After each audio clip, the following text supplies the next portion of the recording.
Je préfère le dire, les hypocondriaques ne devraient pas écouter cette chronique parce que oui, effectivement, le Covid entraîne de véritables complications au niveau cérébral et pas seulement chez ceux qui ont développé une forme sévère du Covid.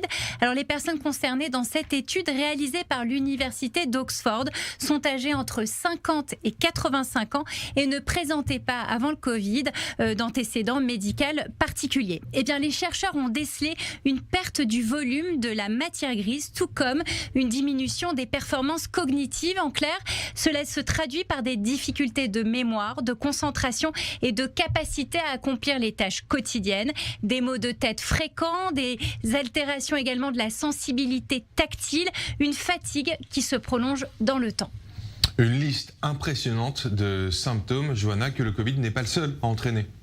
Oui, absolument. Ces symptômes décrits ici sont connus des scientifiques car certains autres agents infectieux différents du Covid peuvent également entraîner ces pathologies. C'est le cas notamment de la maladie de Lyme qui présente de nombreux points communs avec le Covid long. En attendant, des IRM, des scanners ont été réalisés sur le cerveau de ces patients qui ont participé à cette étude 4 mois après leur infection au Covid et les images sont sans ambiguïté. On voit clairement des zones d'atrophie cérébrale comme si finalement le cerveau s'était autodigéré. Les patients ont perdu en l'espace de 6 mois autant de tissu cérébral qu'ils en auraient perdu au cours de 10 ans, au cours de 10 années.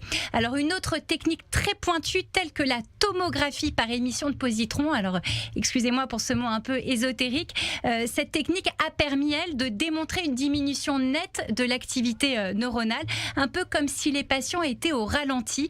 Alors les chercheurs redoutent même que ces déficiences neuronales ne soient pas réversibles et au contraire soient les prémices de maladies neurodégénératives plus graves telles que Parkinson ou Alzheimer.